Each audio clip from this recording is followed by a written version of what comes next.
Mesdames, Messieurs, bonjour à tous. Merci pour votre présence nombreuse et le temps que vous nous accordez cet après-midi qui montre tout l'intérêt que vous portez pour le programme SI-SAMU qui va vous être présenté cet après-midi. Et donc c'est avec beaucoup de plaisir que j'ouvre cette séquence par quelques mots d'introduction en tant que représentante de la DGOS, la Direction Générale de l'Offre de Soins du ministère de la Santé. Alors ça fait maintenant plusieurs années, vous l'avez suivi depuis un moment comme nous, que ce projet de modernisation du système d'information et de télécommunication des SAMU Centre 15 est engagé et porté avec la même constance et la même énergie par l'équipe ASIP Santé aux côtés de la communauté des SAMU, médecins urgentistes, médecins libéraux et de la DGOS. Ce projet, il parle de quelque chose de fondamental pour l'organisation de notre système de soins. Il parle de la régulation médicale qui consiste à garantir une réponse, un accès à un médecin 24 heures sur 24 sur l'ensemble du territoire national et plus largement à garantir la bonne orientation du patient au bon moment et au bon endroit, ce qui est essentiel à la qualité de la prise en charge des patients. C'est votre quotidien en temps normal et en temps de crise aux côtés des forces de secours et de sécurité. Le programme qu'on va introduire ensuite entre maintenant dans une phase concrète dont nous pouvons ensemble nous réjouir. Je ne citerai ici que quelques étapes qui vous seront ensuite rappelées dans la suite de la présentation. Au printemps 2016, donc, le programme a reçu l'autorisation de la Direction des systèmes d'information de l'État pour s'engager. Depuis, le marché M2 a été notifié en mai 2017. C'est ce marché qui confie à Worldline la construction de la solution, dont le logiciel de régulation médicale qui est un élément central du programme. Le déploiement des SAMU pilotes s'engage également avec de premiers échanges avec le SAMU de Mulhouse, le premier site pilote qui sera déployé. Et des outils sont en cours de test aujourd'hui à l'attention des SAMU, notamment les outils collaboratifs. Alors depuis hier, moi et plusieurs personnes de la direction passons dans les conférences de grande qualité qui sont organisées ici et nous avons le plaisir de voir que le programme SI-SAMU revient fréquemment dans les échanges et dans les séquences de présentation. Alors on en entend parler en disant c'est un outil pour harmoniser les pratiques de régulation, pour sécuriser la gestion des appels, pour garantir un meilleur suivi de l'activité et également pour développer l'entraide entre les SAMU sous différentes formes, que ce soit en nuit profonde ou en situation de crise. On pourrait évoquer encore d'autres aspects, l'incitation, l'appui à la recherche, le meilleur suivi de l'activité pour un financement adéquat ensuite des SAMU Centre 15.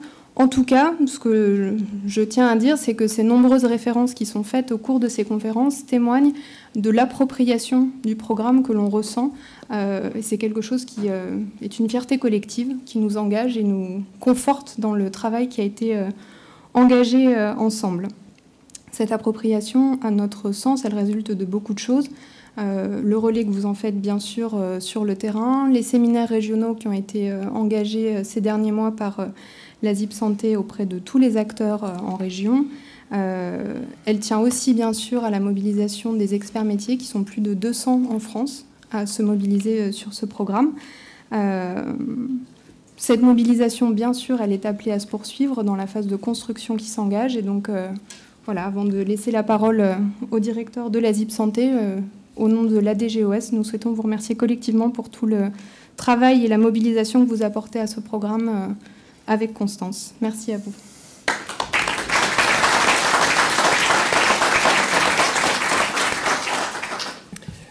Bonjour à tous.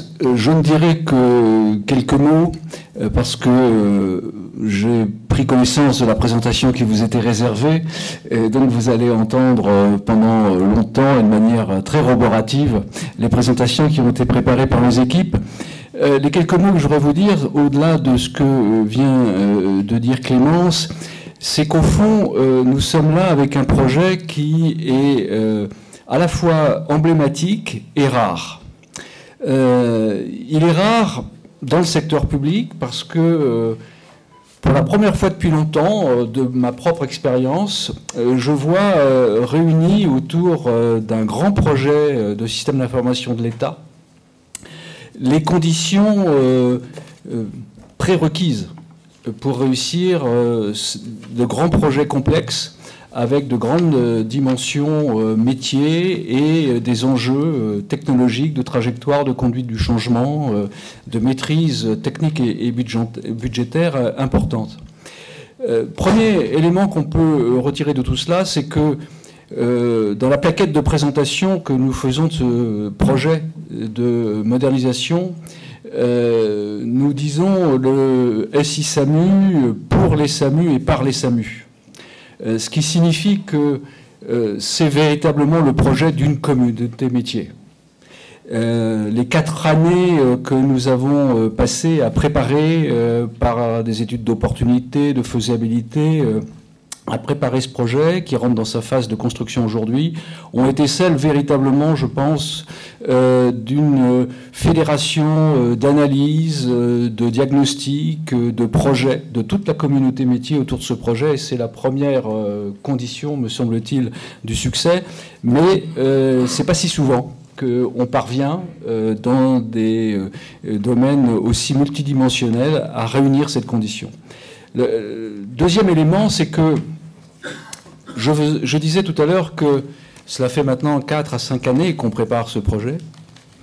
Et c'est au moins le signe que, dans cette occurrence, les pouvoirs publics, avec l'appui des professionnels, bien sûr, ont mis les moyens, le souci d'avoir une vision, un cap pluriannuel.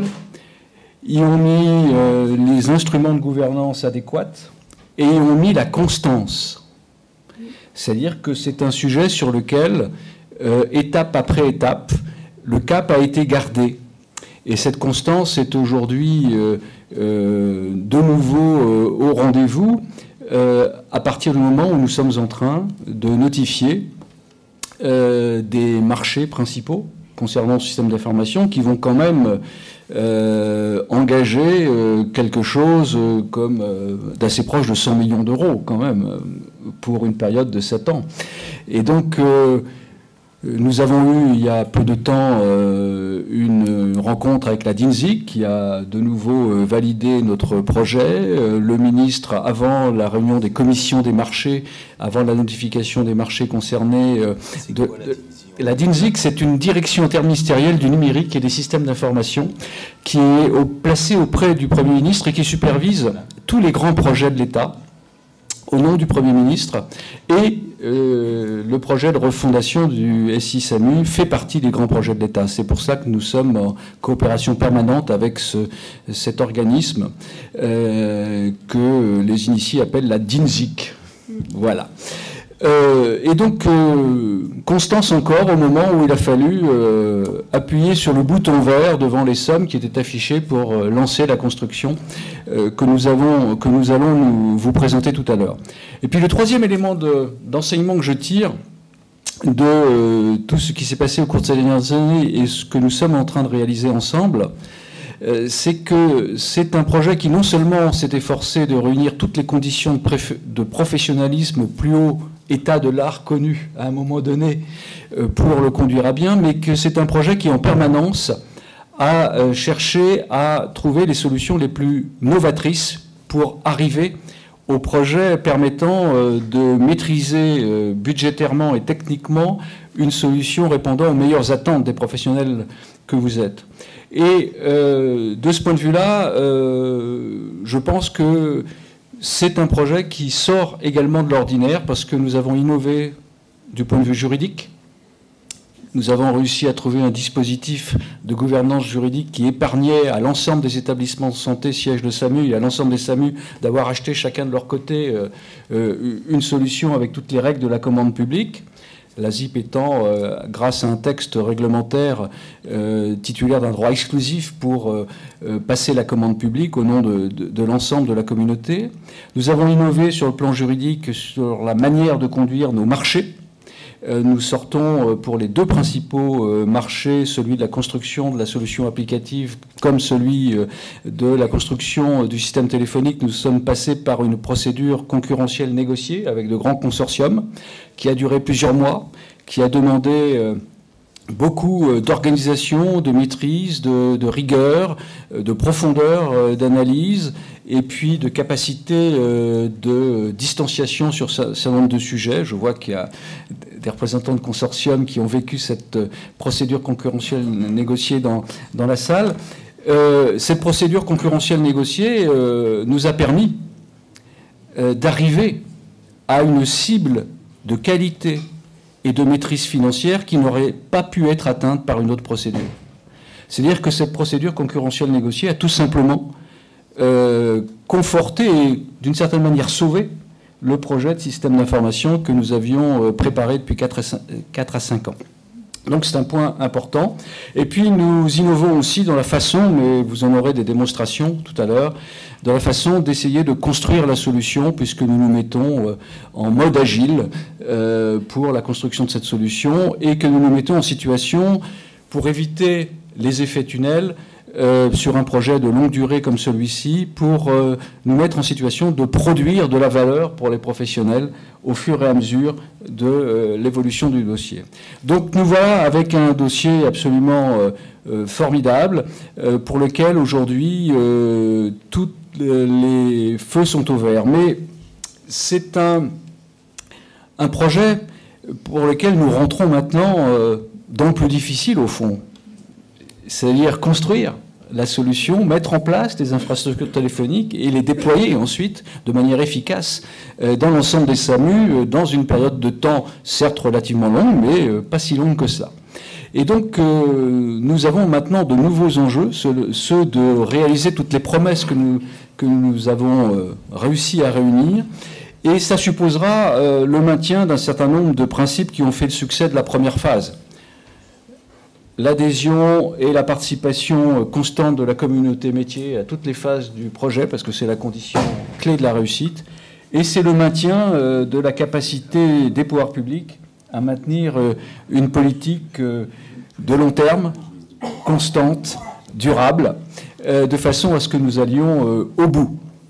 Je dis ça parce que c'est jamais des choses qui sont faciles à réunir. Ces deux conditions, elles s'obtiennent tous les jours, par vigilance, par combat, ne serait-ce que pour obtenir la notification du marché après une commission des marchés. Vous savez, il m'a fallu encore, la DGOS le sait, aller au combat auprès de certaines autorités de contrôle financier pour leur montrer que tout ça a été maîtrisé, que c'était prévu, etc. Et que rien n'est jamais acquis. Donc sur ces deux dimensions, la participation de la communauté métier et la constance de la politique de l'État, dans ses intentions stratégiques comme dans sa capacité à mobiliser les fonds nécessaires, nous aurons encore pas mal de défis à remplir pour être au rendez-vous des différentes phases qui vont vous être présentées. Voilà les quelques mots généraux que je voulais vous dire. Merci Michel.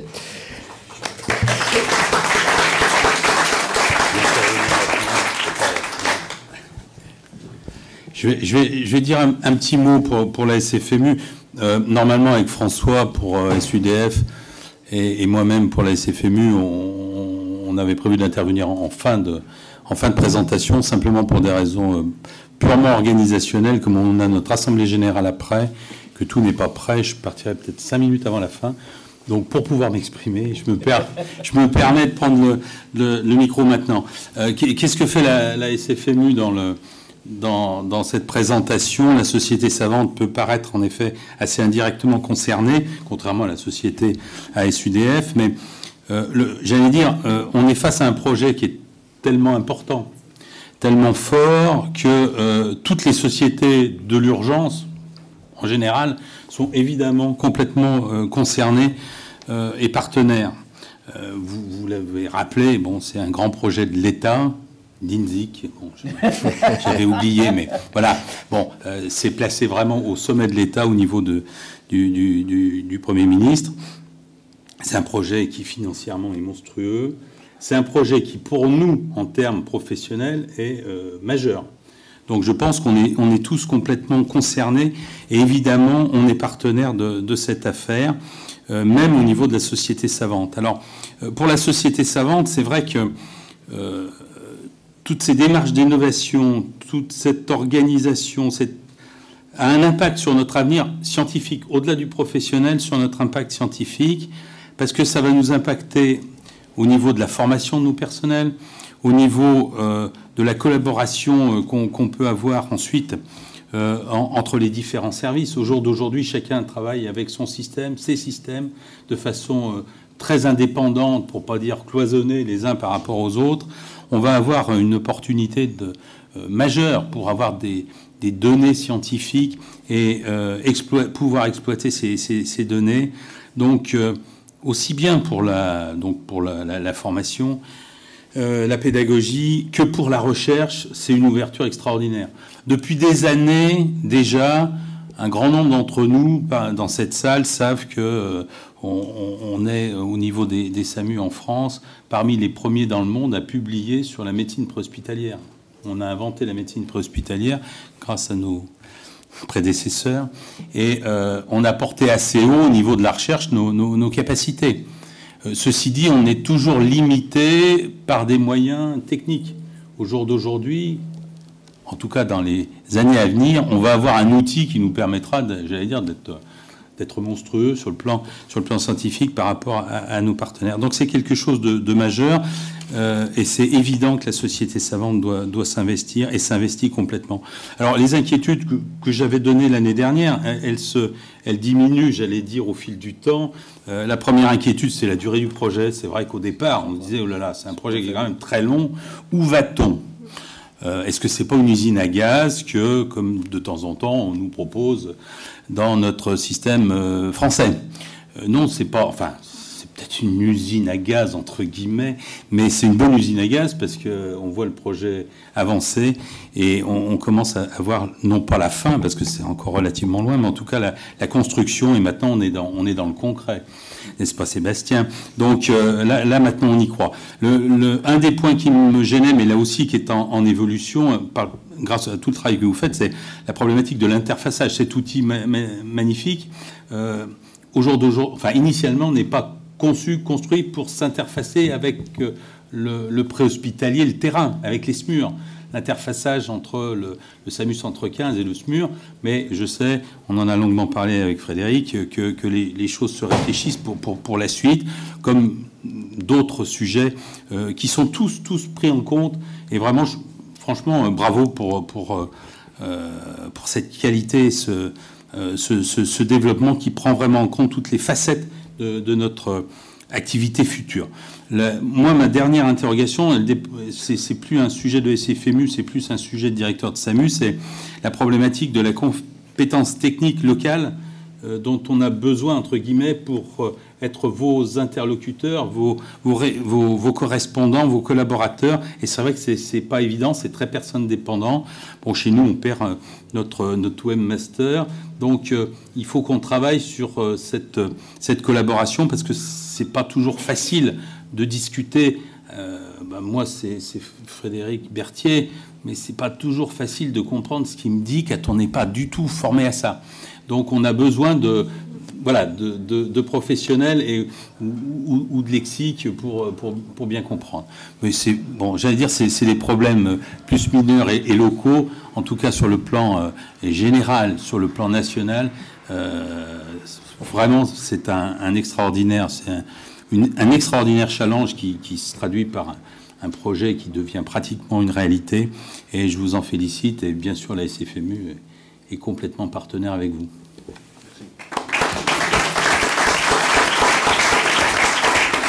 Alors, voilà, on va vous présenter tout un ensemble de choses sur ce qui a été fait, que ce soit côté expression de besoin, que ce soit déploiement. Et vous allez voir, l'actualité est riche. La grande nouvelle du moment, c'est effectivement, nous avons notifié notre premier marché, le premier industriel qui va venir travailler avec nous, qui s'appelle Worldline, qui fait partie des fleurons du génie logiciel français et qui est un spécialiste pour construire des grands systèmes et qui va nous accompagner tout le long de cette construction, et nous sommes ravis de travailler avec eux. Et donc, dans 2 mois, nous serons dans un plateau de 1500 mètres carrés avec une équipe de 120 personnes que vous pourrez venir voir les équipes de développement, développement, travailler sur ces nouvelles méthodologies agiles, et ce sera extrêmement intéressant, cette proximité entre le besoin, la communauté métier, les développeurs, et ça va aussi être pour vous assez éclairant sur la façon dont nous travaillons et nous essayons d'intégrer de l'innovation dans ce que nous faisons. Enfin, un dernier petit point, après avoir été le directeur, avoir le plaisir d'être le directeur du programme pendant plus de 4 ans et d'avoir été avec vous, je voulais vous présenter Michael Huguin, qui va être le directeur du programme. Hein. Nous travaillons ensemble depuis plus de 2 ans et demi. Et vraiment, je suis ravi qu'il puisse reprendre les choses avec un petit regret, je ne vous le cache pas. Mais je vais rester effectivement en proximité très forte, puisque j'ai la chance de pouvoir prendre des responsabilités sur la responsabilité de tous les projets du pôle e-santé. Voilà, je vous remercie et on démarre sans tarder.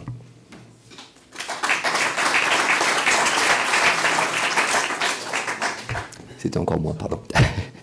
Donc après cette introduction, on va vous parler d'étapes de construction, et cette première année, le déploiement, une petite synthèse, et surtout on va essayer d'aller vite pour essayer de préserver un espace de questions, puisqu'on imagine que vous aurez beaucoup de questions, et on souhaite pouvoir répondre à vos attentes.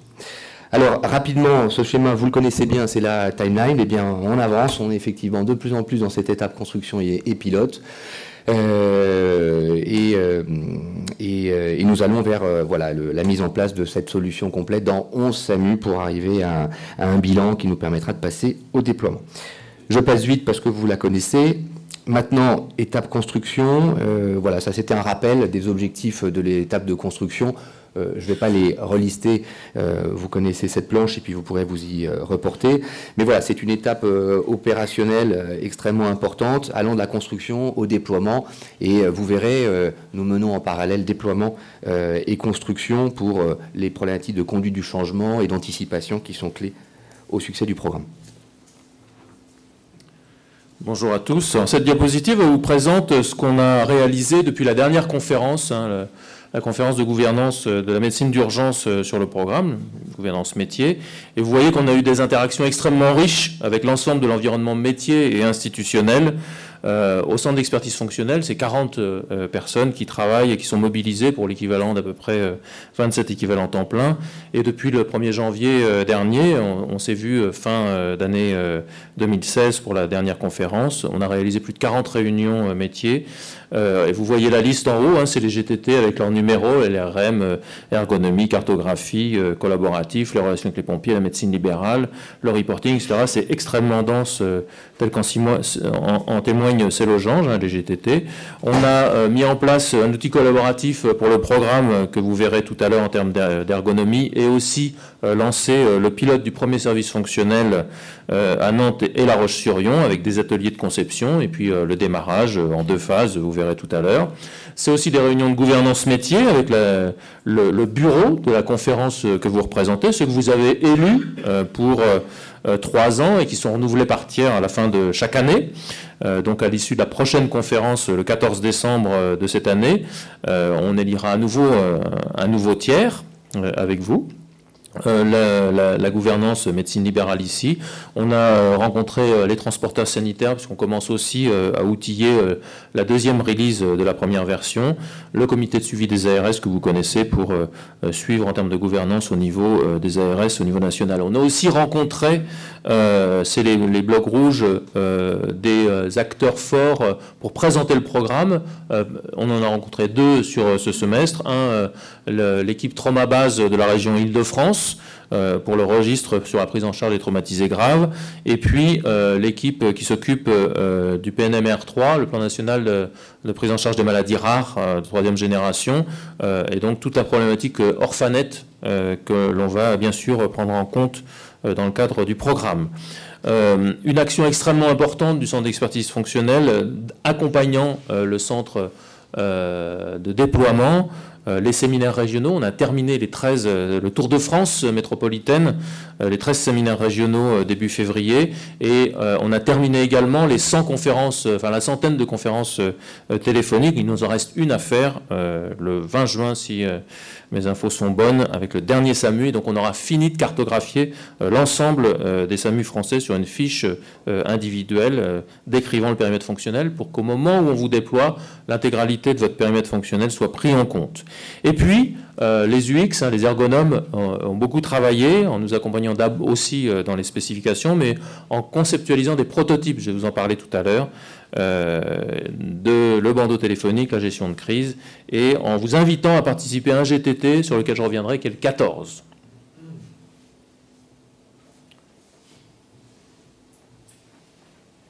Bonjour à tous. Quelques mots sur l'étape de construction et la passation des marchés de construction auxquels la ZIP Santé recourt pour construire la solution SI-SAMU.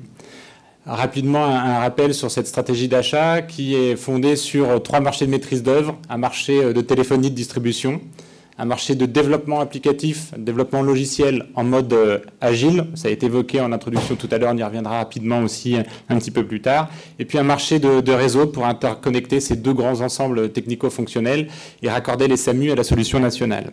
Donc une stratégie d'achat où on a recouru à des grands consortiums dans une logique de meilleur de sa catégorie, et puis donc 4 marchés, 3 marchés de maîtrise d'œuvre et un marché qu'on avait imaginé pour assembler, garantir la qualité globale de l'intégration de tous ces composants et pour lesquels finalement on va procéder un petit peu différemment mais avec la même fin qui est d'assurer un haut niveau de qualité, de robustesse et de fiabilité de la solution. Sur la méthode à laquelle on a recouru pour passer les marchés, Michel Gagnon l'évoquait dans ses propos introductifs, on a eu l'opportunité d'éprouver une procédure concurrentielle avec négociation et dont l'avantage majeur, ça a été de pouvoir échanger directement en cours de procédure avec les industriels, de leur faire comprendre concrètement, de leur donner à voir et de discuter avec eux de notre besoin, de lever les ambiguïtés qu'il peut y avoir ou les problèmes d'interprétation de notre cahier des charges et donc de les aider à proposer les solutions les plus adaptées et techniquement et fonctionnellement et d'un point de vue financier. Et puis de notre côté, de comprendre aussi leur logique de construction et de nous assurer qu'elle était bien compatible avec l'esprit et avec la méthode dans laquelle on voulait orienter le programme. La notification du premier marché de construction a eu lieu récemment, le 5 mai, c'était évoqué aussi tout à l'heure. On l'a publié sur le site de la ZIP Santé et ça lance concrètement le démarrage des travaux concrets, la rencontre de nos équipes et de celles de l'industriel et le début de la construction des fondations de la solution. Sur le futur qui va nous occuper, donc le marché de développement, lui, est notifié. Dans quelques semaines, petites semaines, on aura la notification du marché de téléphonie de distribution pour lequel on a passé l'essentiel des étapes. Il ne nous reste plus qu'une étape administrative de visa, donc quelque chose de très administratif. Et la même chose pour le marché de réseau. Et donc d'ici, avant la fin du mois de juin, on sera dans une situation où concrètement les équipes de la ZIP Santé qui se sont déjà préparés depuis de longs mois à cette phase d'échange avec les industriels, vont pouvoir échanger directement avec eux et construire les bases de la solution SI-SAMU.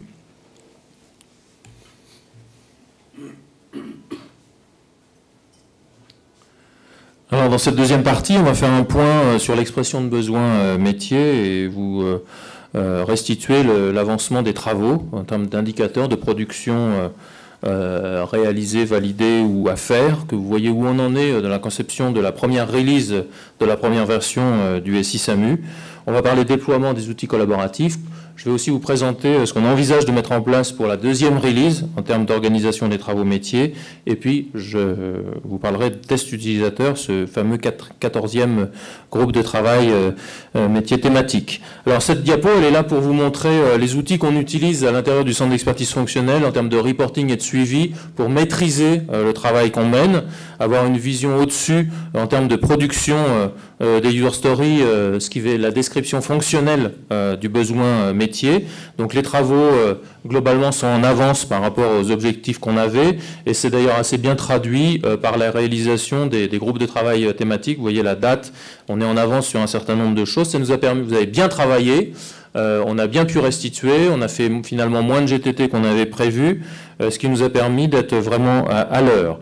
En termes de validation, c'est plutôt ce suivi-là. Vous recevez régulièrement, enfin les GTT corrigent, valident, ensuite à l'intérieur de son GTT, ensuite c'est proposé à l'ensemble des GTT et puis ensuite diffusé. Donc vous êtes dans ce circuit de validation et vous voyez que les prochaines dates clés pour nous sont la consolidation des travaux sur le logiciel de régulation médicale, le M2 et le M3, la téléphonie, que vous allez recevoir avant l'été, qui vont circuler. Alors ça, c'est la liste exhaustive des thèmes qui sont validés ou qui sont en cours, ce qui est fini de ce qui est en cours de finition, on va dire, listé GTT par GTT. Donc vous voyez que sur l'ergonomie, les grands principes, ils sont arrêtés et validés par l'ensemble de la communauté. Les contrôles ergonomiques qui sont essentiels à la construction pour le titulaire du marché, de la même manière, ils vous ont été présentés, modifiés et validés ensuite. On a une méthodologie de construction des maquettes. On vous a fait travailler sur des maquettes.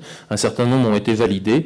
Et d'ailleurs, c'est ce qui nous a amené à construire et à mettre en place ce GTT M14 de test utilisateur pour concevoir des prototypes dont je vais vous parler et valider le premier avec vous.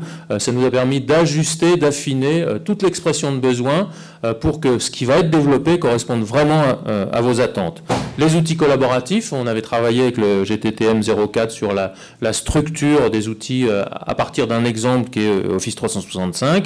Vous avez parfaitement exprimé vos besoins, vous les avez priorisés. Là aujourd'hui, on est en train de travailler, vous le verrez tout à l'heure, à la connexion au portail SI-SAMU qui permettra d'accéder aux outils.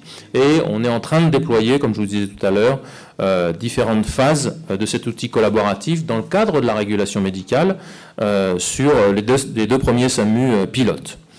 Les liens pompiers, le premier lien fortement structurant du programme, les schémas d'échange sont finalisés et validés. On a identifié les données à échanger, on a défini le cadre d'interopérabilité et aujourd'hui on est dans le détail des données échangées à valider avec vous et à traiter plus particulièrement le sujet de la situation de crise en termes d'échange. Pour ce qui est du M07, c'est vraiment un GTT en avance de phase par rapport au programme. La première release n'importe pas ou peu de problématiques d'articulation ou d'entraide. Ce sont ces trois SAMU qui sont assez distants en termes géographiques, mais il était important de valider un certain nombre de concepts métiers avec vous. Donc l'articulation, les cas d'entraide ponctuels ont été validés par le GTT, ils sont en cours de circulation ou ont circulé parmi vous. Et les déclenchements d'aide ponctuelle, les besoins de supervision, d'hypervision sont en train d'être travaillés. Tous ces travaux, en fait, notre cible est de les finaliser pour l'essentiel avant de partir en vacances. C'est ça la V1R1 pour nous, finir l'essentiel et les tâches difficiles ou de longue haleine, les finir à la fin de l'année 2017 alors qu'on commence à travailler avec vous la deuxième release. Donc pour ce qui est de la gestion de crise, le périmètre il est défini, on a fait un benchmark des solutions existantes, évidemment ça nous a aidé à le définir. Vous avez identifié les besoins, les priorités, l'actualité d'ailleurs vous a aidé à identifier les besoins, ce qui nous semblait assez lointain, qu'on avait positionné plutôt en deuxième version du SI-SAMU, eh bien l'actualité nous a demandé de les déployer précocement, et c'est donc les premières fonctionnalités qui vont être construites et qui seront déployées. On est aujourd'hui en train de travailler sur la structure du portail de gestion de crise ou d'accès au SI-SAMU de manière plus générale, la connexion, l'authentification, l'identification. On va travailler aussi en termes d'interaction entre le mode nominal et le mode gestion de crise. Vous avez validé ce qu'est un dossier de régulation médicale, son cycle de vie, les responsabilités, le partage. Ça, c'est des choses qui sont derrière nous en termes de processus métier. On est aujourd'hui en train de finaliser le contenu du volet de synthèse des épisodes de régulation médicale. L'épisode de régulation médicale, vous avez validé que c'est après un appel, la régulation médicale d'un patient, eh bien c'est son épisode dans le circuit de la régulation médicale à un moment donné. Eh bien l'ensemble des épisodes constitue ce que vous appelez aujourd'hui le dossier patient. Eh bien en fait, c'est un volet de synthèse de l'ensemble des épisodes de régulation médicale, en fait. Et on est en train de finaliser la définition du concept médical. Alors bien sûr, on a du reste à faire, hein. La V1R1, elle n'est pas totalement bouclée, même si l'essentiel est bouclé. On a besoin de parler et de bien finaliser vos besoins en termes de parcours de soins du patient. également de synoptique les besoins de la médecine libérale. Vous savez que c'est un système qui est construit autour du besoin des acteurs, donc les médecins urgentistes bien sûr, les médecins libéraux qui régulent à nos côtés en termes de besoins principalement ergonomiques et d'implémentation de fonctionnalités sur des modes ou des fonctionnalités mises en avant un peu différemment ou de manière plus simplifiée parfois plus complexe pour ce qui est de la prescription médicamenteuse téléphonique, mais toujours de manière simple, c'est ça la demande, hein, toujours avoir sous les yeux ce dont on a besoin. Les modes dégradés sont à l'ordre du jour. Pour ce qui est des partenaires, les nomenclatures sur le lien 15-18 sont un nombre significatif reste à faire. On travaille sur la connexion avec Ordigard pour intégrer tous les tableaux de garde des médecins généralistes et à la connexion des systèmes de garde des pharmacies. On a initialisé le M09 qui est tout ce qui est reporting et statistique. On va publier une banque de données de modèles de requêtes que vous allez pouvoir utiliser, qui correspondent à des requêtes des besoins nationaux, puis après chacun mettra ses besoins personnels. On va aussi faire toutes les extractions automatiques. On va prochainement, au mois de juin, travailler avec Santé publique France, avec les ORU, pour parler des besoins de veille sanitaire ou d'implémentation de données agrégées ou unitaires au niveau des observatoires régionaux ou des outils régionaux pour pouvoir que les autres systèmes puissent retraiter les données venant du SI-SAMU. Les indicateurs, les tableaux de bord pour les SAMU, eh bien, on les implémente d'abord dans la gestion de crise, parce que c'est le besoin qui va être déployé prochainement dans les SAMU. Pour l'Aurore, la nomenclature, il nous reste un certain nombre de travaux à mener, c'est des travaux de longue haleine, avec une segmentation des travaux en fonction des besoins de la V1, R1, R2, R3. Mais la R1, c'est mettre en place un outil de régulation médicale. Donc c'est l'essentiel du besoin, en fait. On ne va pas démarrer en faisant que de la qualification. Il faut aller jusqu'à l'orientation des patients, et j'en passe et des meilleurs. Donc les travaux du ROR, ils sont lancés. Ils travaillent en forte collaboration étroite avec le programme ROR, qui est le programme d'interopérabilité des ROR, qui est également porté par l'agence. Et puis on a des sujets transverses, avec bien sûr l'authentification, la connexion, les problèmes d'accès en mobilité, etc. au SI-SAMU, la gestion des modèles de documents à l'intérieur des logiciels de régulation médicale, le besoin en termes d'édition, la reprise des données. Donc on commence par 3 premiers SAMU et on est déjà à travailler avec eux, Nicolas vous l'expliquera tout à l'heure, et puis les besoins en termes de support et d'aide en ligne et comment ça va se comporter aussi dans le logiciel de régulation médicale. Alors le 14e groupe de travail thématique, le GTD M14, lui, son autre nom, c'est les tests utilisateurs. C'est-à-dire qu'on vous a ressollicité récemment, il y a quelques semaines, depuis le début de l'année 2007, pour participer à ce groupe, qui est en fait un groupe essentiel à la bonne réussite de programme, puisque c'est l'implication des acteurs. Après avoir dit ce dont vous aviez besoin, il s'agit de vérifier que ça correspond bien à ce dont vous avez besoin. Donc on conçoit des maquettes, puis des prototypes interactifs, puis il va y avoir les développements, et pour ça on a besoin de vous pour tester ce qui est développé au fur et à mesure du développement. C'est ça la méthode agile. On exprime, on développe, on exprime, on développe, on exprime, on développe, mais on teste. Et tester, c'est tester la communauté. Donc on a avec Thomas Vidal, qui est notre ergonome en chef, conceptualisé, et que vous connaissez pour un certain nombre d'entre vous, conceptualisé des prototypes partant des maquettes. Le premier a été celui du bandeau de communication et on a fini également celui concernant la gestion de crise. Pour le bandeau de communication, c'était notre galop d'essai. Donc on vous a aussi convié pour ceux qui ont répondu présent. Et il n'est pas trop tard. Si certains d'entre vous veulent participer à GTT, il n'y a pas de limite de place. Donc on a travaillé sur le bandeau d'abord sur site, avec 2 sites très différents sur le plan métier, Blois et Créteil en termes de besoins, début avril. Et puis ensuite, il y a plus d'une centaine d'utilisateurs qui ont été sollicités pour tester le prototype. 37 se sont authentifiés, connectés, mais en fait c'est 72, puisque vous avez été nombreux à signer l'accord de confidentialité qui entoure tous ces tests, avec une représentation équilibrée entre médecins et assistants de régulation médicale, même si on aimerait bien que les médecins régulateurs libéraux généralistes soient plus fortement impliqués en termes d'acteurs de terrain. Les syndicats sont très impliqués. Les acteurs de terrain, pas encore assez. Donc c'est aussi un message fort pour les urgentistes. Prenez vos généralistes et dites-leur il y a un programme et amenez-les pour participer sur le programme, notamment sur ce GTT. Et puis, ça a été la grande satisfaction de ceux qui ont conçu ce premier prototype. Votre analyse a permis de faire progresser les prototypes de manière intéressante, très utile. Et puis surtout, vous nous avez renvoyé un indicateur de satisfaction qui est excellent. Et donc ça, c'était, comme on n'était pas derrière vous pour appuyer sur le bouton, c'est quand même aussi votre perception des choses et on en a été particulièrement renforcé.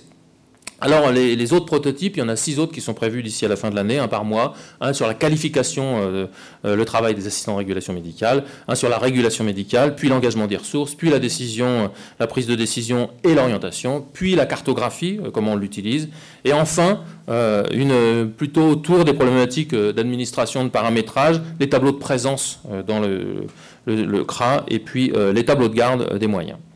Cette diapositive parle d'une autre thématique importante qui a été notre travail des 6 derniers mois, c'est mettre en place un outil collaboratif pour communiquer à l'intérieur de la communauté, construisant le programme SI-SAMU, et en particulier au travers du métier. Et donc depuis janvier 2017, on a mis en place un espace collaboratif qui est ouvert, sur lequel vous pouvez vous authentifier, et puis progressivement on met à votre disposition les documents qui sont validés ou soumis à validation. Et vous voyez que l'ensemble des membres de GTT maintenant sont connectés, la gouvernance, métier également. Ça nous permet de communiquer, ça vous permet de participer, de prendre connaissance des avancées des différents documents, quel que soit le GTT auquel vous appartenez. Vous avez accès à l'ensemble du répertoire. C'est concrètement 374 licences qui ont été ouvertes. Qui dit licence dit coût. Qui dit coût dit usage. S'il n'y a pas d'usage, ça va poser un problème. Donc il y a un bon usage aujourd'hui, mais qui est assez hétérogène en fonction de la répartition géographique ou métier.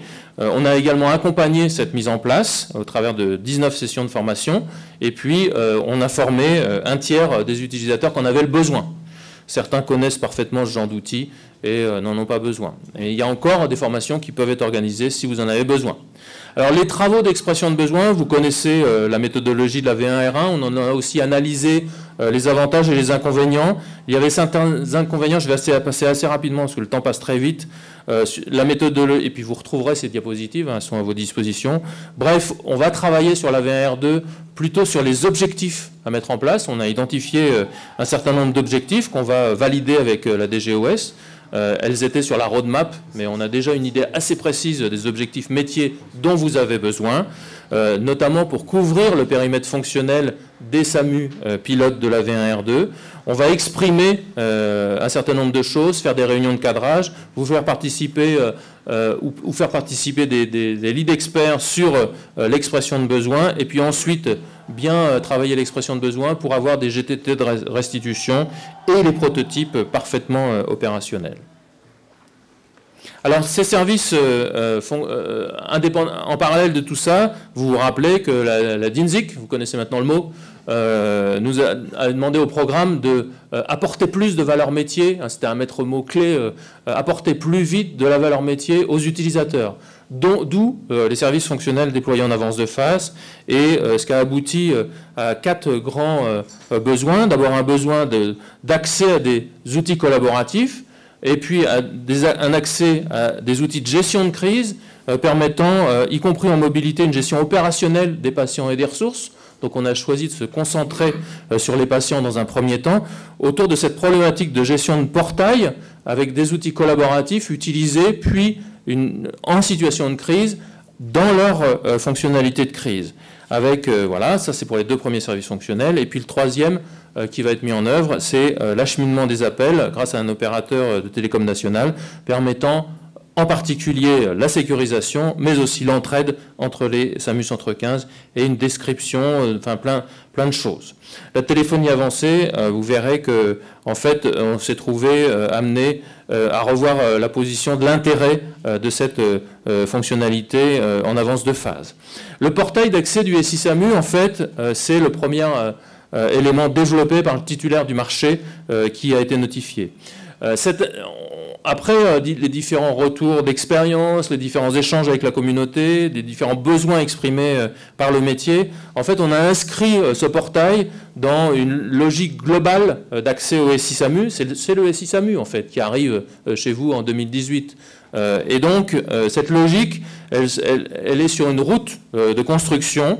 Et donc, vous y allez accéder à un portail, puis pour pouvoir utiliser des outils en mode collaboratif, c'est l'objet du pilote fait à Nantes et La Roche-sur-Yon, en mode nominal, puis en gestion de crise. Ce sera l'objet d'autres pilotes, avec un accès à la gestion des patients. Tout ça dans un écosystème associant d'autres systèmes d'information. Vous entendrez parler de Civic, avec les différentes étapes de la construction de Civic dont je parlerai pas aujourd'hui, et puis de Sinus par rebond. Le découpage, il est finalisé, la priorisation fonctionnelle, vous l'avez faite. On a fini d'écrire le backlog, tout ce qui est le périmètre fonctionnel, et donc le titulaire du marché va pouvoir développer le tout. Ça, c'est une autre façon de présenter le portail. Civic, le système d'identification des victimes. Voilà, on en reparle dans les questions-réponses, si vous voulez. Alors, l'espace collaboratif, c'est une main courante pour les SAMU. C'est un traitement spécifique des flux e-call, les flux envoyés par les voitures pour les SAMU traitant le 112. C'est une gestion des événements qui sont mis en place. C'est une messagerie instantanée permettant de parler entre acteurs, dans le mode nominal, on est toujours dans le mode nominal.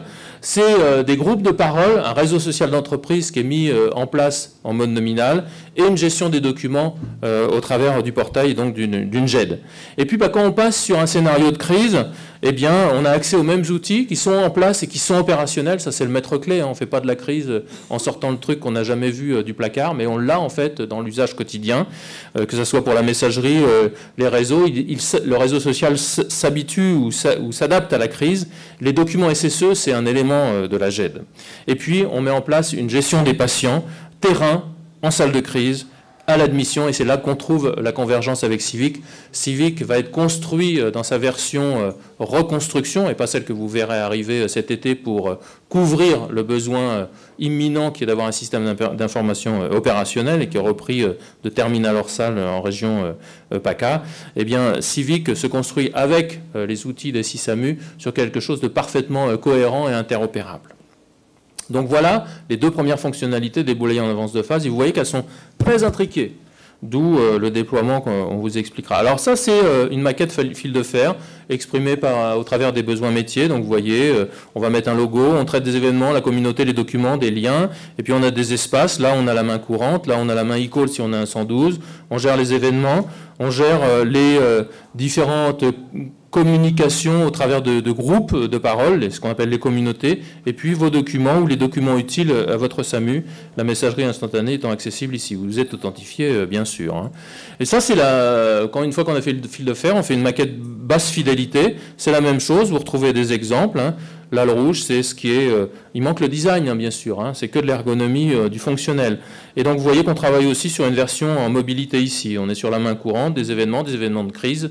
On bascule en crise soit de manière manuelle, soit parce qu'on traite un nombre important de patients, au-delà de 5. Et là, vous retrouvez des logiques, d'ailleurs Sinus, puisque c'est des programmes qui sont convergents. Alors là, vous voyez la gestion d'un patient, dans le cadre du portail de gestion de crise, la liste des patients. On a beaucoup travaillé, et d'ailleurs ce sont les experts métiers de ces programmes qui ont conceptualisé le portail de gestion de crise, qu'on a appelé le portail de gestion de crise, avec la région Île-de-France, Éric Le Carpentier, et puis l'Occitanie, avec Laurent Goutte, qui ont été nos deux experts, parce que sur notre benchmark, on a identifié un certain nombre de périmètres fonctionnels, et on a vu que ces deux solutions embarquaient l'ensemble du périmètre fonctionnel. Et donc là, vous retrouvez, ceux qui sont d'Occitanie ne sont pas perdus. Hein. Ils retrouvent des choses où on voit l'identité, le bilan, l'orientation, l'évacuation. On a rajouté des problématiques de communication instantanée, de contact, etc. Et vous voyez que... alors on va passer assez vite parce que c'est aussi pour vous donner l'eau à la bouche. Hein. Voilà, là on gère les patients, toujours sur une autre façon. Là on est facilement capable d'identifier la traumatologie, la gravité, l'orientation. Et puis là vous avez la vision mobile de ce qui a été maquetté. Et donc du prototype qui est en cours on est en train de s'organiser pour vous le faire valider en termes de liste de patients, de fiche d'identité du patient, de bilan d'un patient et d'orientation. Voilà pour ce qui est du travail métier aujourd'hui. Je crois que c'est toi, Michael. Alors, sur la base en fait, de tout ce travail qui a été préparé très en amont par le Centre d'expertise fonctionnelle, eh bien, nous, notre travail maintenant avec les industriels, ça va être, et dans un cadre de méthode agile où on va donner à voir régulièrement, c'était évoqué par Michel, rappelé par Frédéric tout à l'heure, on va commencer à construire la solution avec tout cet apport amont qui nous permet finalement de réaliser un départ lancé, c'est-à-dire que contrairement à ce qui se passe souvent lorsqu'on lance des programmes de cette envergure avec des méthodes de travail plus traditionnelles, où on a un gros travail de spécification à faire dès le départ, et bien en fait, ce travail de spécification, d'expression du besoin métier, il est fait à un niveau extrêmement fin avec la communauté métier et jusqu'à l'implémentation concrète de la solution avec des exemples d'écran qu'on vous a montrés là et qui sont généralisés à l'ensemble de la spécification fonctionnelle qui a été établie.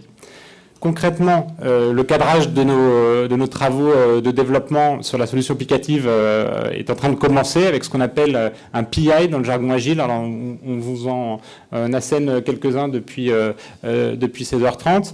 Un PI, pour nous, c'est une phase de 10 semaines découpée en petites phases de 2 semaines. Et au cours de l'ensemble de ces phases, on itère, on développe, on teste, on donne à montrer, on corrige, on rectifie dans une certaine mesure et on construit progressivement la solution. Notre premier PI, il commence maintenant, il va finir au mois d'août. Et en fait, il va consister à poser les bases de la solution applicative et à vérifier avec ce qu'on appelle dans notre univers développement des démonstrateurs de faisabilité technique, et bien vérifier que certaines orientations que l'on veut donner en termes d'ergonomie ou de fonctionnement de l'application, elles sont réalisables et de déterminer les conditions auxquelles elles sont réalisables. Par exemple, la possibilité d'activer ou pas certaines fonctions en fonction du SAMU concerné et pour gérer intelligemment la problématique de déploiement à terme. Ensuite, une fois qu'on se sera rodé en quelque sorte sur cette première phase, on va lancer concrètement le développement de la V1R1, la première version applicative, ce qui va s'étaler de septembre 2017 à juillet 2018. Et là, par petites touches, progressivement, on va développer, tester, donner à voir, corriger et itérer ainsi de suite jusqu'à constituer les développements stabilisés du périmètre fonctionnel que Frédéric a commencé à décrire tout à l'heure. Avant d'ouvrir le service en production, on a pris la précaution de prévoir une phase dédiée à la consolidation, la stabilisation de la solution, avec une phase de vérification fonctionnelle et technique au-delà de tous les tests qui ont été faits en avant. Et là, en fait, on va secouer l'application un petit peu de toutes les manières. On va lui faire subir du stress, vérifier qu'elle est endurante, qu'elle est capable de subir des pics d'activité sans s'arrêter, afin d'avoir un niveau de confiance aussi élevé que possible dans la solution qu'on vous proposera pour traiter des situations de patients en détresse vitale potentiellement pour certains d'entre eux. Et pendant tout ce temps-là, pendant que les activités de développement est en lien également fort avec tous les aspects téléphoniques, puisqu'il y a une forte interaction entre la dimension forcément téléphonique et la dimension applicative, eh bien en fait, le programme continue de vivre sa vie auprès de la communauté métier, avec les CSM qui vont continuer d'avoir lieu, une conférence de SAMU qui sera prévue au premier trimestre 2018 également, les comités de suivi partenaires qui vont continuer d'exister et au cours desquels on pourra également montrer les progrès qui sont faits dans la solution régulièrement et donc avoir cette capacité par rapport à la logique qui était crainte de programme à 7-8 ans et d'effet tunnel en quelque sorte, et bien en fait c'est de se donner de tous les moyens à la fois en termes de méthode de développement mais également grâce aux relations avec la communauté métier, et bien d'être au plus près du besoin et de corriger au plus tôt. Quelques mots sur le déploiement maintenant. Bonjour à tous, pour ceux qui ne me connaissent pas, je suis Nicolas Biaudet, je suis le responsable du centre de déploiement à la ZIP Santé. Et effectivement, je vais vous parler du déploiement et pour commencer, je vais vous parler de la construction de la trajectoire de déploiement. Donc très clairement, vous vous en doutez, aujourd'hui, l'arrivée du programme SI-SAMU ne doit pas vous perturber dans la prise en charge des patients et dans la prise en charge des appels.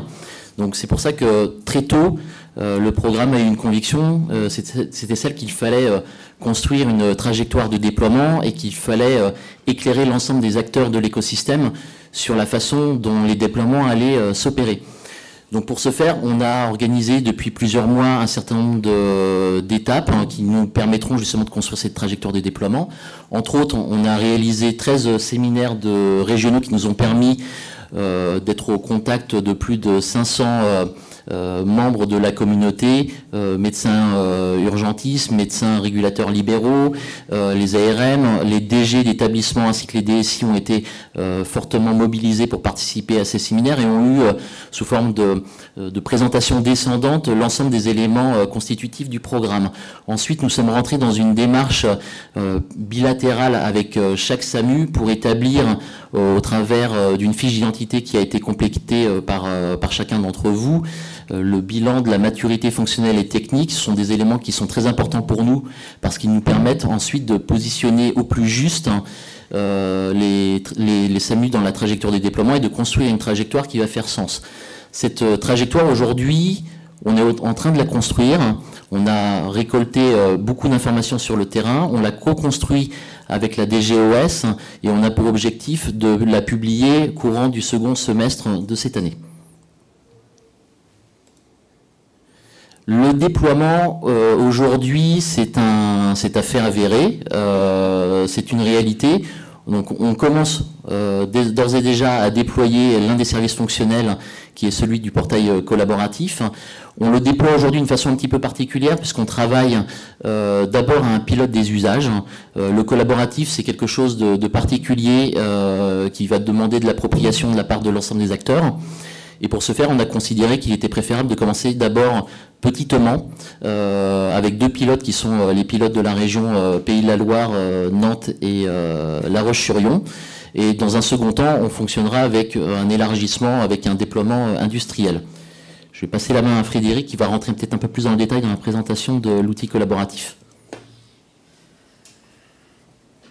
Alors là, vous avez une copie d'écran prise il y a très peu de temps, qui est l'outil déployé à Nantes, où vous voyez qu'il y a le début de la main courante avec des alertes qui arrivent ici. Ici, la gestion des événements. Alors, vous voyez qu'à cette époque-là, c'était le congrès urgence, les formations aux outils collaboratifs, un club utilisateur, des réunions médicales de service. On s'inscrit dans le fonctionnement du SAMU. Pas uniquement de la régulation médicale, de l'acte de régulation, c'est vraiment le fonctionnement de la structure, des liens utiles dans le cadre de la régulation médicale ou de la vie du SAMU, vos documents, des informations, des articles que les responsables de la maintenance locale, enfin de la vie locale de l'outil vont mettre en place. Donc c'est ces usages-là qui sont testés, qui permettent de modifier, de proposer une amélioration de l'outil sur les 2 premiers pilotes.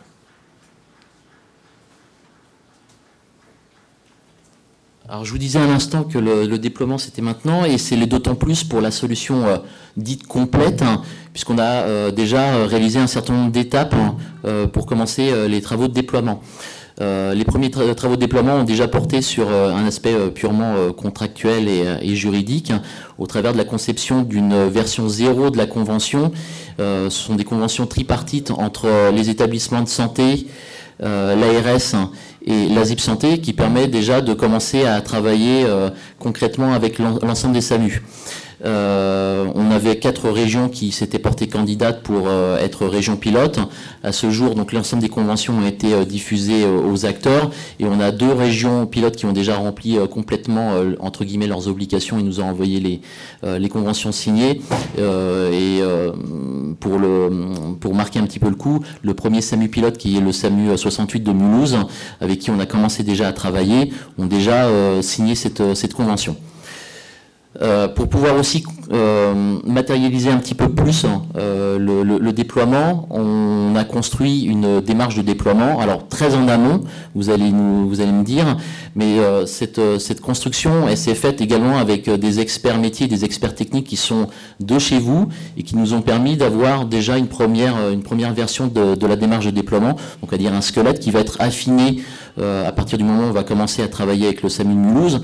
Et puis l'arrivée également des industriels sur le programme vont nous permettre de rentrer un peu plus dans le détail des différents éléments qu'il va falloir travailler dans le dur au moment des différentes phases du déploiement. Pour pouvoir constituer cette démarche de déploiement, on a mis en place, sur le même modèle que le centre d'expertise fonctionnelle, un travail avec la communauté au travers de groupes de travail thématiques. À ce jour, on a réalisé 2 groupes de travail sur le déploiement, sur un certain nombre de phases de réalisation des opérations de déploiement, et les prochaines étapes vont consister à travailler majoritairement sur les problématiques de dispositifs de formation, sur des problématiques de cadrage local et de critères de go-no-go. Ce sont des éléments pour le coup très importants parce que ce sont les éléments qui vous permettront et qui vous donneront la main derrière pour décider du bien fondé de basculer au moment opportun. On aura également des travaux qui vont porter sur les travaux de mise en service, et puis des travaux qui vont se poursuivre sur la formation et une restitution globale qui nous permettra de figer, on va dire, un corpus complet sur les travaux de déploiement. Cette démarche de déploiement, pour certains, vous l'avez déjà vu, c'est un document qui resitue sur une frise temporelle l'ensemble des activités qui doivent être menées par l'ensemble des acteurs. Aujourd'hui, ce qui peut peut-être paraître un petit peu choquant, mais c'est un parti pris et c'est un peu la force aussi du programme d'anticiper au maximum. On travaille très en amont avant une bascule. Donc nos travaux de pré-cadrage, ce sont des travaux qui vont démarrer presque 10 mois avant de rentrer pleinement dans le SAMU avec les travaux de cadrage, eux-mêmes qui vont commencer presque 1 an et demi avant la date de bascule. Alors aujourd'hui, c'est une démarche que je vous présente et qui est en cours de construction, qui va s'affiner à la fois avec les travaux qu'on va mener sur place avec Mulhouse, qui va s'affiner également avec ce qu'on va pouvoir traiter avec les experts métiers, avec les industriels. Et c'est surtout une démarche telle qu'on la conçoit aujourd'hui pour les pilotes. Quand on sera en phase de généralisation, potentiellement, on sera sur des choses un petit peu différentes. On travaille aujourd'hui en mode laboratoire. Je ne vais pas dire qu'avec Mulhouse, on va essuyer des pattes, mais on va essayer des choses, on va tester, on va peut-être reprendre des choses, et l'ensemble des SAMU profiteront peu ou prou des avancées qui auront été vues avec leurs prédécesseurs.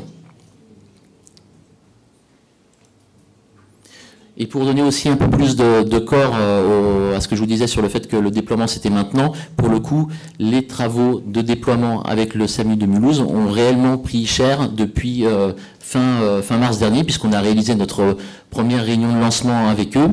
On a une gouvernance qui est assez élargie côté établissement de santé, puisque cette réunion de lancement, on avait le DG de l'établissement qui était présent, la DSI, les responsables médicaux et chefs de service du SAMU qui étaient également présents, avec également une représentation forte de toutes les composantes d'un SAMU, ARM, les médecins régulateurs libéraux étaient également présents.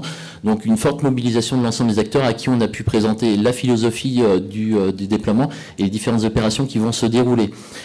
Donc ça, c'est une photo de la première réunion de lancement. On est aujourd'hui en train de travailler sur un approfondissement et une identification de l'ensemble des travaux, une planification de l'ensemble des travaux qui vont devoir être menés par les acteurs à la fois ASIP et établissements de santé durant la phase de cadrage. Donc ça, c'est notre objectif de pouvoir aboutir à la fin de cette phase de cadrage qui devrait intervenir vers la fin de l'année, début 2018, à ce qu'on appelle un plan management de projet, donc c'est-à-dire un calendrier qui va préciser dans le détail à quel moment vont se réaliser les différentes étapes. Donc ça, c'est un élément important puisque on va travailler en mode projet, on va essayer d'intégrer l'ensemble des équipes de l'établissement de santé, que ce soit des référents techniques, les référents métiers et les experts, dans un mode de projet qui est un petit peu particulier, mais qui est l'une des clés de réussite du déploiement.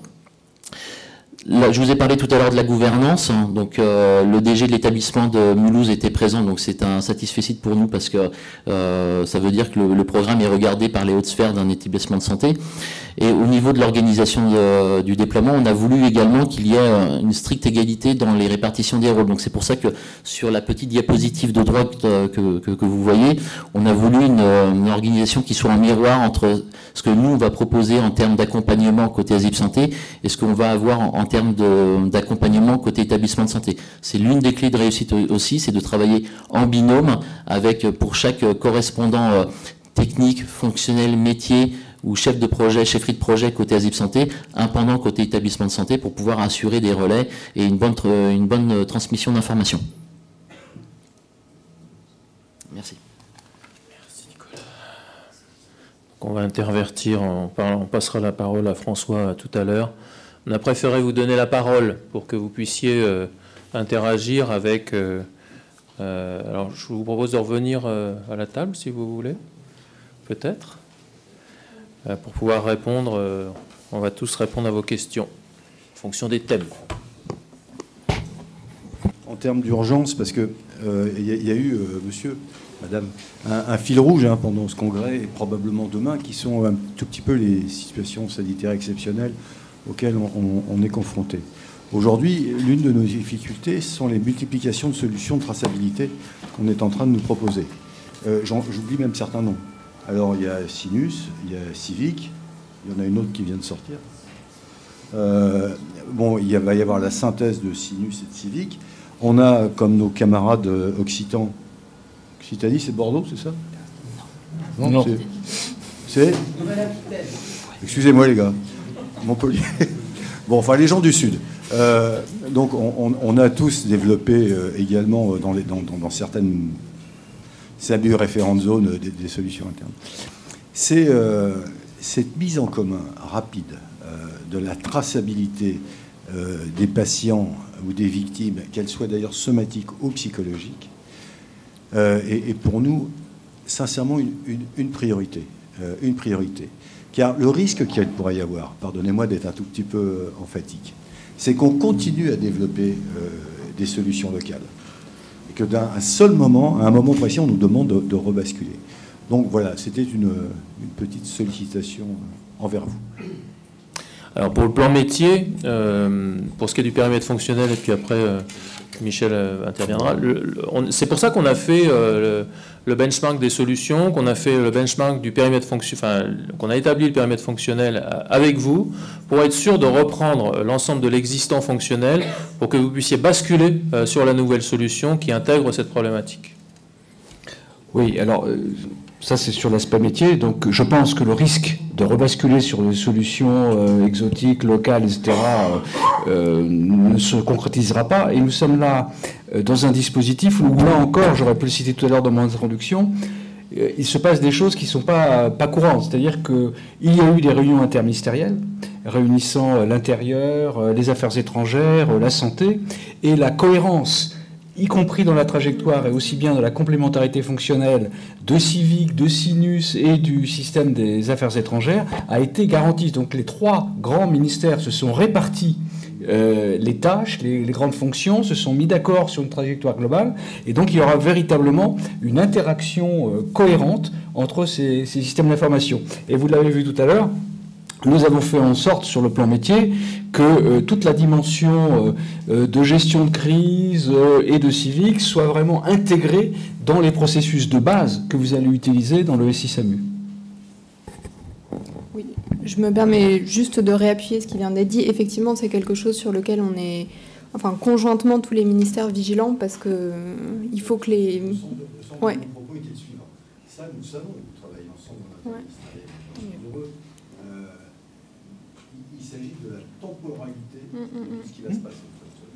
Et donc, c'est probablement quelque chose qu'il importe de faire à marche forcée le plus rapidement possible. Juste peut-être deux éléments d'information sur la trajectoire terminale Civic, Frédéric ou Sébastien. Alors sur donc le système Civic, qui est le suivi des victimes d'attentats ou de victimes de situations sanitaires exceptionnelles, on est sur le point là de déployer à partir de la fin de semaine prochaine, donc c'est vraiment très prochainement, une première version qui va pouvoir rénover ou améliorer le système que la DGS avait mis en place et qu'elle avait diffusé, qui avait été utilisé de manière plus ou moins différente suivant les contextes locaux où il y avait déjà des choses qui se passaient. Donc voilà. On a quelque chose qui arrive vraiment dès le mois de juillet. Par contre, il se passe que l'application Sinus en face n'est pas aujourd'hui, n'a pas fait les évolutions pour qu'on puisse s'interfacer. Donc on est obligé d'attendre qu'il soit prêt pour que finalement cette application Civic s'interface avec Sinus et qu'on soit vraiment dans le processus. On prévoit de faire des phases de formation avec des répétitions d'exercices parce qu'on sait qu'il y a une complexité importante. Donc je dirais les choses sont en train vraiment sortir du... Et l'étape d'après, c'est le redéveloppement avec quelque chose de complètement convergent avec le SI SAMU. Et donc un interfaçage parfait entre Sinus, Civic et le portail de gestion de crise. Avec la gestion patient, la gestion entre guillemets hospitalière réalisée au travers du portail. Avec un usage dans le quotidien.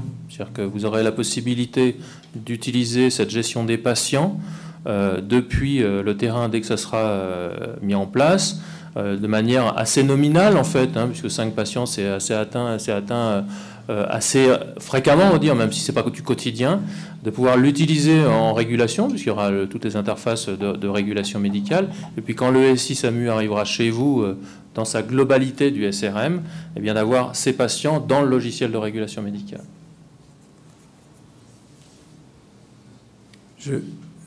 Juste une petite aparté, puisqu'il ne s'agit pas vraiment d'une question. Loïc Lavaille, je suis le directeur adjoint du SAMU du Haut-Rhin à Mulhouse. Donc, je prends la parole simplement pour me faire le porte-voix de Frédéric Pernaut, qui est notre chargé de mission SAMU, et qui tenait vraiment à souligner la collaboration très forte qui existe entre la ZIP et le SAMU du Haut-Rhin, et qui vous remercie d'ailleurs pour cette collaboration. À titre personnel, effectivement, c'est un projet qui m'a angoissé et qui continue de m'angoisser un petit peu d'ailleurs, puisque c'est vrai que c'est une somme de travail qui est considérable. En revanche, on ne peut que souligner l'investissement fort de toutes les parties et effectivement le fait que le projet se développe. Donc merci encore. Merci. Devant là. Juste pour revenir sur la problématique de l'utilisation du portail en situation de crise, à mon sens, ce système prend tout son sens avec même si je suis pas malheureux dans mon SAMU, avec une possibilité de connexion à l'Internet. Voilà. Donc, qu'en est-il? Il semblerait que l'évolution sur les PSM concernerait du Wi-Fi, etc. Enfin bon, tous les SAMU n'ont pas effectivement des capacités pour de l'Internet mobile, et ce système prend tout son sens dès lors que les patients sont rentrés le plus précocement possible dans cette boucle, dans ce listing. Voilà. Quelle piste sur l'avenir? Alors, c'est un travail qui est en cours à la DGS, mais on a une réunion la semaine prochaine avec ceux qui travaillent là-dessus. On ne va pas faire le GTTM 08 qui était prévu, donc ceux qui étaient invités vont recevoir une annulation, mais parmi eux, il y a des gens qui sont experts là-dedans. Donc les Lillois en Ile-de-France, ils vont venir quand même pour parler de ça, avec à la DGS. Donc, peut-être pour répondre de manière un petit peu pragmatique, il y a deux choses. Ce qu'on imagine, c'est que bientôt on va aller vers la 5G en téléphonie avec de la priorisation de flux, ce qui a pour but de faire en sorte que s'il y a une crise sanitaire, eh bien, il y a certaines personnes qui pourront téléphoner, même si monsieur tout le monde ne pourra pas. Aujourd'hui, ça ne fonctionne pas. Donc l'idée, c'est effectivement, en cas d'événement, on peut être dans une situation où les réseaux télécoms saturent. Et donc, il faut trouver une alternative. C'est pour ça qu'on projette de rajouter dans les PSM2 la constitution d'une bulle Wi-Fi qui fait que le PSM se monte, et ben hop, on a une bulle Wi-Fi. Et donc, les gens peuvent tout de suite se connecter à un Wi-Fi et avoir accès là à la solution. Donc, ça existe déjà. Ça existe déjà, mais on veut le généraliser, cette bonne pratique, si je puis dire. Et donc voilà. Et puis arrivera avec le temps aussi cette 5G avec la priorisation des flux. Et donc on va vers des solutions assez adaptées. Effectivement, c'est pas forcément dans le cadre du programme SI SAMU, c'est une thématique DGS, PSM, voilà, à part entière. Mais on travaille conjointement avec eux, une déclinaison pour la cohérence globale de ce tout. Ouais. Moi, j'attends avec impatience. J'aurais une question un peu anecdotique et je m'en excuse auprès de l'auditoire, plus politique que technique.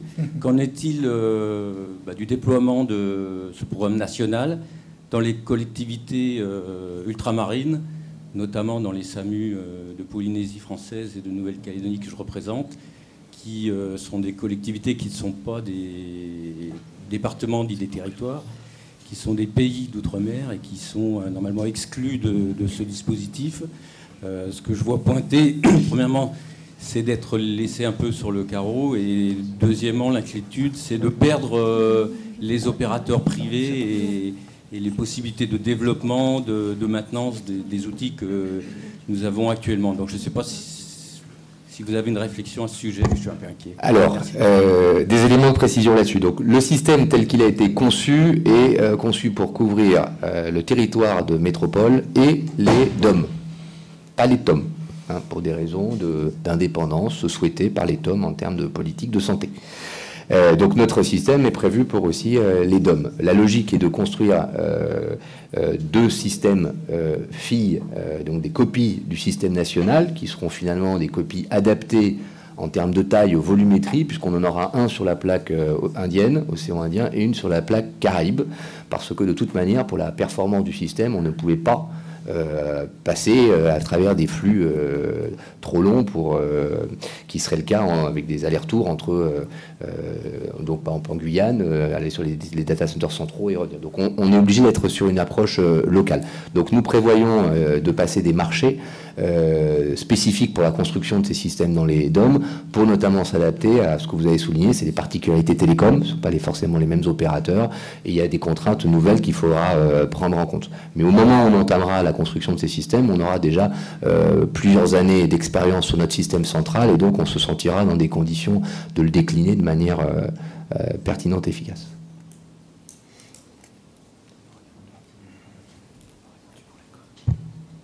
Alors, pour les coms, j'ai pas répondu, mais... Oui, ça va dépendre, il faudra qu'on voit. Pourquoi? Pour les coms. Les pommes. Il me souffle les coms dans la... Les pommes et les tomes. On prend note voilà. de votre... Moi, j'ai compris que c'était une histoire politique et de gouvernement. La question revient vers Et que la France métropolitaine, c'est pas la République française.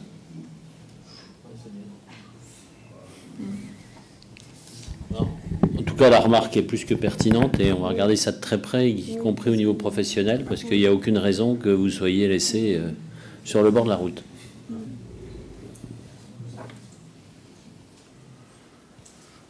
Une dernière question? Oui. Vague 2, si j'ai bien retenu, c'est pour 2020.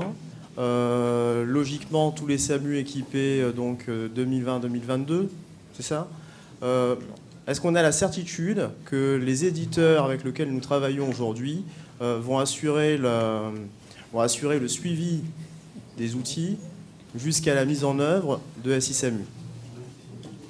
Alors, monsieur, vous touchez du doigt à une problématique très, très, très importante qu'on a pris à bras-le-corps, hein, qu'on a appelé la transition industrielle. Comment s'assurer que, effectivement, des SAMU ne se retrouveront pas pris au piège entre une arrivée tardive sur le programme national, alors que leurs éditeurs, peut-être, ne sont plus en situation de le faire.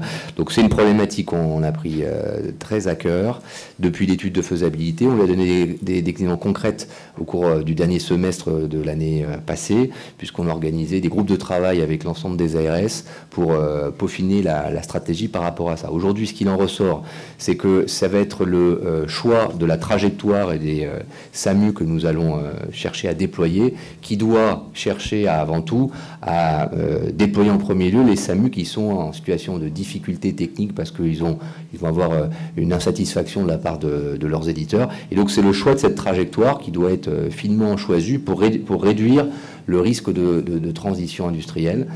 Aujourd'hui, c'est les conclusions à laquelle on est arrivé avec l'ensemble des ARS. On a fait 2 GTT à ce sujet. Et c'est pour ça qu'on est en train aussi de travailler cette trajectoire qui a pour plusieurs objectifs. Vous permettre d'y voir clair sur ce que vous allez faire, chercher à réduire les risques de situations de ce type-là. Donc c'est pour ça qu'on regarde quelles sont les couvertures contractuelles, on regarde la satisfaction que vous avez, le risque que les éditeurs présentent. On a des éditeurs qui sont dans des logiques de vivacité assez différentes. Voilà, donc on avait fait participer au cours d'un GTT, un groupe de travail avec les ARS, tous les éditeurs actuels qui sont venus présenter leur stratégie de développement par rapport à l'arrivée du programme national. Certains avec des logiques différentes, certains voulant accompagner, en voulant aider le programme national, en mettant à disposition des offres de transition. Donc il y a des choses qui existent là-dessus. Je ne sais pas si vous en avez eu accès, mais sinon on pourra vous redonner ces éléments-là, puisqu'on a beaucoup de planches par rapport à cette doctrine. Donc voilà, donc on a trouvé une stratégie grâce à cette trajectoire, et puis ensuite c'est de la vigilance, et s'il y a une situation problématique qui survient à un endroit, là il faudra la traiter au cas par cas. Je rajouterais 2 mots. il y a eu un groupe de travail réunissant les ARS et les différents éditeurs logiciels qui proposent des solutions aujourd'hui, qui nous a permis de mieux clarifier les positionnements, les stratégies, les intentions, les contraintes de ces différents éditeurs logiciels. Et nous sommes convenus avec eux, je les avais rencontrés à cette époque, et nous sommes convenus avec eux que dès que la trajectoire dont on vous a parlé, qui sera finalisée au sortir de l'été, à la fin de l'été, entre la DGOS et la ZIP Santé, sera stabilisée, un cycle de rencontres à mon niveau avec l'équipe sera organisé avec l'ensemble des éditeurs de logiciels pour clarifier véritablement et sécuriser au maximum l'ensemble des éléments de trajectoire jusqu'à l'arrivée de la solution nationale dans les différents SAMU. Donc j'avais pris cet engagement avec les différents éditeurs. On le tiendra dès septembre, dès que la trajectoire est consolidée, on engage un cycle de rencontres avec chacun d'eux de manière extrêmement précise pour sécuriser la situation de tous les SAMU. La dernière question alors, pour tenir l'heure.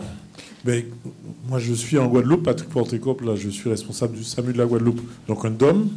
Mais nous supervisons le fonctionnement donc de 2 SMUR qui sont dans 2 COM, pour ajouter à la complexité. Oui. Donc, je voudrais quand même que Madame puisse prendre contact avec nous pour qu'on puisse étudier de près. Parce que je ne voudrais pas que ça allonge d'autant le déploiement chez nous, alors qu'eux, on ne sait pas encore ce qu'ils vont faire. Voilà. Non, mais tout à fait, et ça rejoint la question de monsieur tout à l'heure.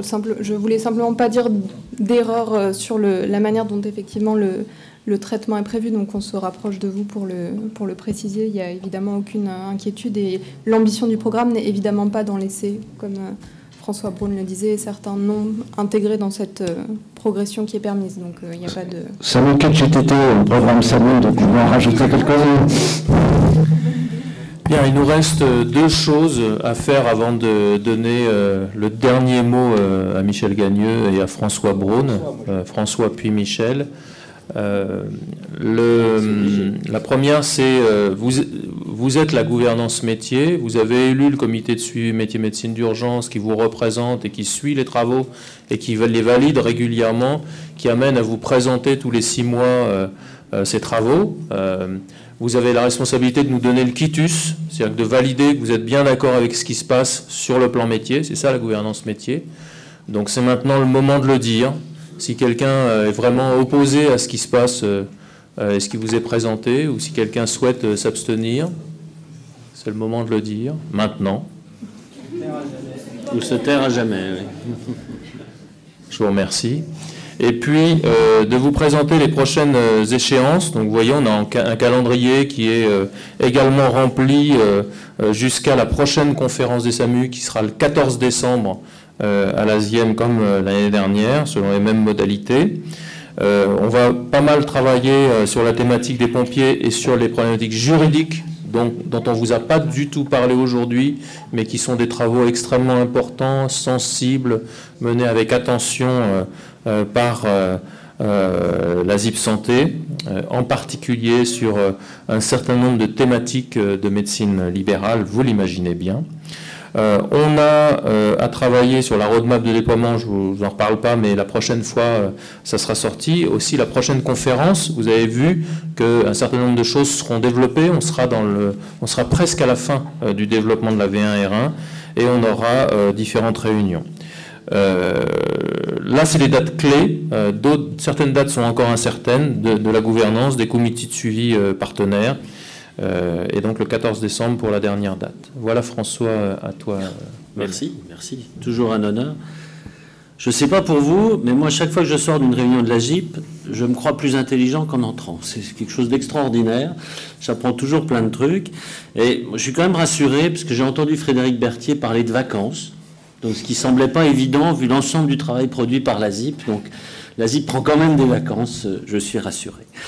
Je ne sais pas si vous vous êtes bien rendu compte de ce qui se passe aujourd'hui. Nous assistons à une naissance, vraiment à une naissance. Alors, la dot était conséquente, hein, j'ai bien compris. La gestation a été longue, 4 ans, mais certainement ça valait le coup. La naissance, c'est le projet, devient programme. On parlait d'un projet SI SAMU, on est maintenant dans un programme. Alors, Le bébé des SAMU, de SUDF quand même, Marc, hein, un peu, et de la ZIP Santé a plutôt bonne mine. Reste à faire son éducation, si j'ai bien compris, sous l'œil vigilant de son parrain DINSIC, c'est ça, et de sa marraine DGOS. L'éducation sera agile. Si j'ai bien compris, il s'exprime, on le cadre, on le teste, il s'exprime, on le cadre, on le teste, etc. Voilà. Alors, bien sûr, comme pour toute éducation, nous avons des angoisses. J'ai entendu parler d'angoisses. Le bébé répondra-t-il à nos attentes, finalement, puisque c'est notre inquiétude à tous. Alors, nous participerons, bien sûr, de près à son éducation, qui sera collaborative, c'est ça. Hein. J'ai bien entendu. L'éducation qui devra tenir compte de nos exigences, et l'une de nos exigences, bien sûr, au risque de me radoter au moment de ce congrès, c'est la cohérence avec la politique des plateformes de régulation médicale SAMU Santé. Voilà, nous sommes fiers. Nous avons raison d'être fiers. Vous avez raison d'être fiers. Et donc, pour vraiment être bref, rendez-vous dans 6 mois pour, j'espère, le baptême, qui, à ma grande joie, se fera à la bière du Haut-Rhin, puisque c'est l'Alsace qui a l'honneur, et Mulhouse, de démarrer. Voilà. Merci.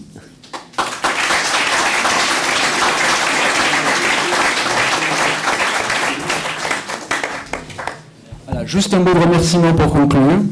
Remerciement à vous, parce que, évidemment, tout ceci se fait pour vous, mais se fait par vous.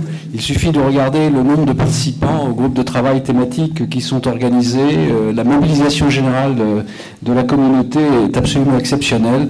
Et donc, ce début de succès que nous avons, c'est d'abord le vôtre. Merci.